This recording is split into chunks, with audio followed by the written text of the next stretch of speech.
પાલનપુરના ગ્રામ્ય વિસ્તારોમાં બારે માસ પાણીની સમસ્યા એ રહેતી હોય છે અને ચોમાસાનું પાણી નદી નાળામાં વહી જાય છે, જેને પરિણામે બાકીના સમયમાં ગામના લોકોને પાણીની અછત ઊભી થાય છે. કાણોદર ગામનો પણ આવો જ કંઈક હાલ છે.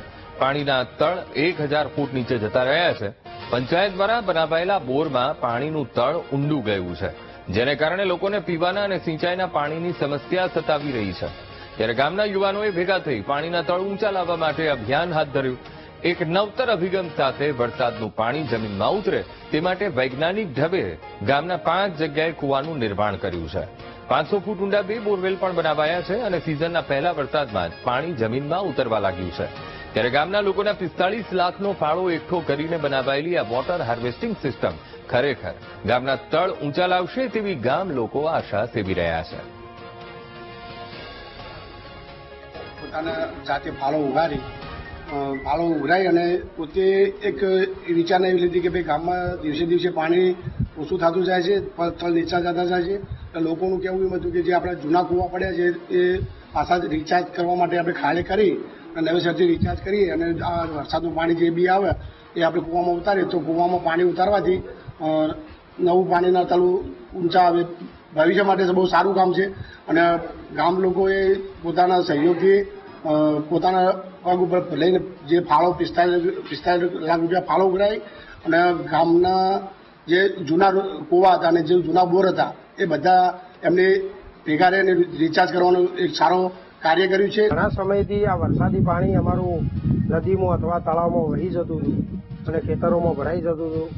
એ અમે ધ્યાને રાખી અને અમારા દક્ષિણ દિશાના સાથી મિત્રો આ અભિયાન ચાલુ કરેલું વોટર હાર્વેસ્ટિંગના નામથી, કાણોદર વોટર હાર્વેસ્ટિંગના નામથી.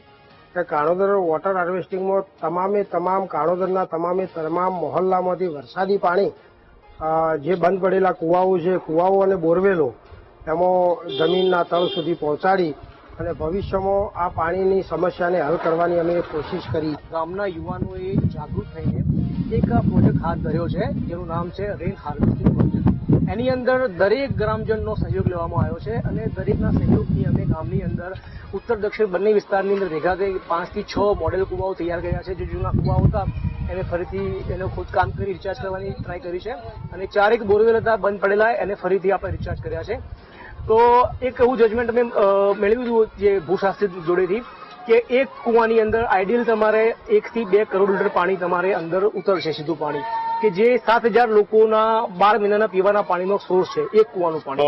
વર્તમાનપત્રોમાં અને સમાચારોમાં આપણે જે પ્રમાણે વાંચીએ છીએ એ પ્રમાણે પાણીના તળ દરેક ગામની અંદર અને આજુબાજુના વિસ્તારોમાં દિવસે દિવસે ઊંડા થતા જાય છે. અત્યારે જો કાણોદર ગામની જ વાત કરું તો અમારે 700-800 ફૂટે પાણી મળે છે અને દિવસે દિવસે આનો જે વપરાશ છે એ દિવસે દિવસે વધતો જાય છે. એના કારણે કાણોદર ગામના લોકોએ એવું વિચાર્યું, એમના મનમાં એવો વિચાર આવ્યો કે જો આપણે આવનારી પેઢીને બચાવવી છે તો કાણોદર ગામના પાણીના તળ જે છે એ ઊંચા લાવવા પડશે. અને એના કારણે કાણોદર ગામના જાગૃત વાલીઓ અને ગામ લોકો અને અમે અત્યારે જે વરસાદ પડે છે એનું પાણી પણ અમે અત્યારે વરસાદનું પાણી અમે એમાં ઉતારીએ છીએ, જેથી આવનારી જે પેઢી છે એ પેઢીને સારું પાણી, વરસાદનું પાણી જે પ્યોર હોય છે, શુદ્ધ હોય છે, કચરા વગર એ પાણી કૂવામાં ઉતારવામાં આવે છે અને કૂવો એ પ્રમાણે રિચાર્જ થાય છે.